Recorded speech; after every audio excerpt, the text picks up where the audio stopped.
We have common sense gun control legislation. We just need to enforce gun control laws. That's the bottom line. Do you realize in this state, it is a misdemeanor to steal a firearm?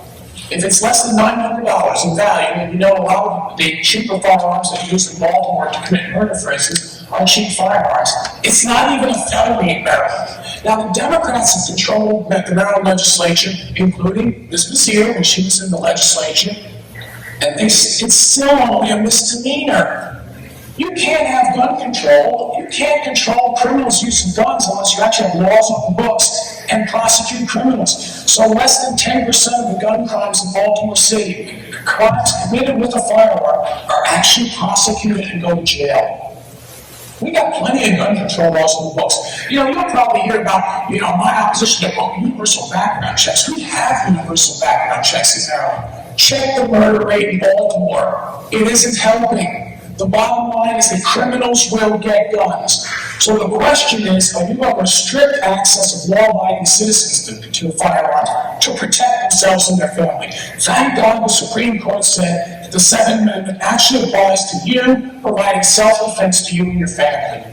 And thank God they overturned the ridiculous interpretation of the law in Maryland that said a person who wants to possess, again, a law-abiding citizen who wants to have a firearm and carry it to protect themselves couldn't have it if it was only for self-defense. I used to work in East Baltimore, drive through East Baltimore to Hopkins, and wondering, if I carried cash and I was going to a job, I could get a concealed carry permit.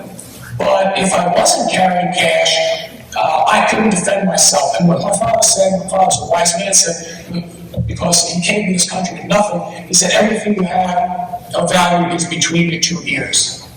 Thank you. Gun ownership is an important part of our rural identity. I get that. I'm a farmer. I have guns on my farm. I use them to protect my farm and my chicken flock. And I understand, like all gun owners, that with great rights come great responsibilities. And I believe that along with 90% of Americans, that we need to keep guns out of the hands of those who would cause us harm. That means addressing illegal street guns that are coming over into parts of our district from the city of Baltimore. It means improving background checks, red flag laws. We have to do what is necessary to protect us in these really violent times. I mean, you can't go to a 4th of July parade without worrying about whether or not there's going to be open fire. We can worry about sending your children to school or showing up to pray at your church or getting groceries in your neighborhood. This is out of control.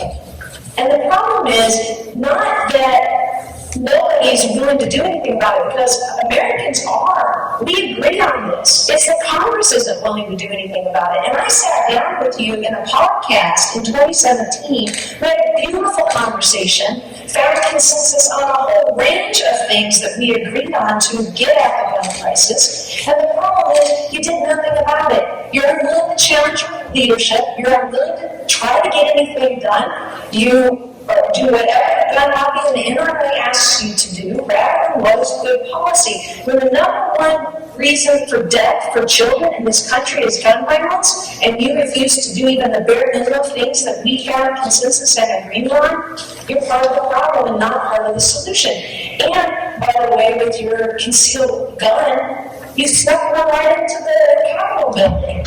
And I know you're going to say, oh, no, I had it on me. Well, part of responsible gun ownership is knowing that you always have a gun on you, that you have a concealed carry permit. So you don't get to have it both ways. You don't get to pretend to be the big gun guy and then also do nothing to actually try to help anybody from the impact of what guns are doing in our communities.